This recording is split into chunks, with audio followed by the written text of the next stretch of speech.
we see this, that this is not the first time that God has spoken against murder. We can see all the way back in Genesis, when Cain murders Abel, God punishes Cain. Now, he does not put him to death, but he marks Cain, and Cain has to wander the earth in fear of his fellow man because he murdered his own brother Abel. We see after the flood that when man is inhabiting the earth once again, that God there declares, again, during the time of Noah and the flood, that if anybody takes the life of somebody, if anybody murders somebody, their life will be required from them. So if you take somebody's life, your life is now forfeit. And God makes it clear why this is the case in Genesis when he says, because man is made in the image of God. Because man is made in God's image, and in the image of God, God made man, you shall not murder. Because when you murder, when you take somebody who bears the image of God, you are assaulting God himself.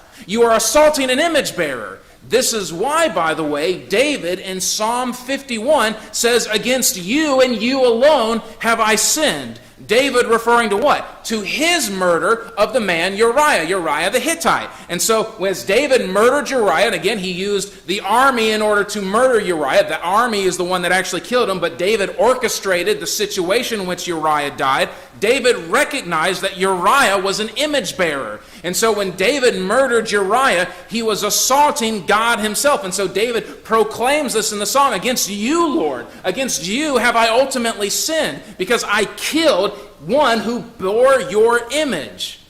Every single human being, every single human life bears the image of God. And because of this, because every single human bears God's image, that means that every single human being is deserving to the right to life first and foremost. We are to not take the life of any human being intentionally without just cause, meaning not state execution or not in the case of battle. To do so otherwise is murder and is to assault God himself.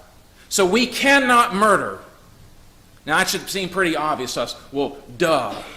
But it's necessary for us to explain it, and it is necessary for it to be said. And you need to understand why we cannot murder. We don't just murder because it's not socially acceptable. We do not murder just because there are laws against it. Because guess what? In this country, there are laws that allow you to murder certain people.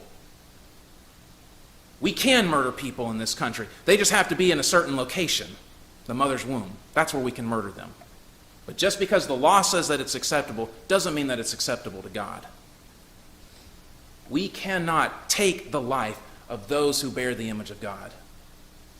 This also reflects the character of God as well, because God is the giver of life. God breathed the breath of life into Adam. God breathed the breath of life into you. God gave you your life.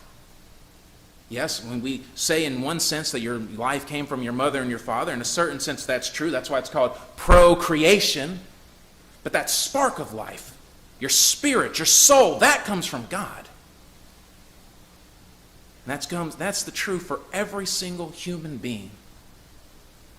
This is why we cannot hate somebody. This is why in 1 John it says that if you hate somebody, you cannot love God. Because what you're hating is somebody made in the image of God. And the ultimate expression of hatred is the taking of somebody else's life. This is why murder is wrong.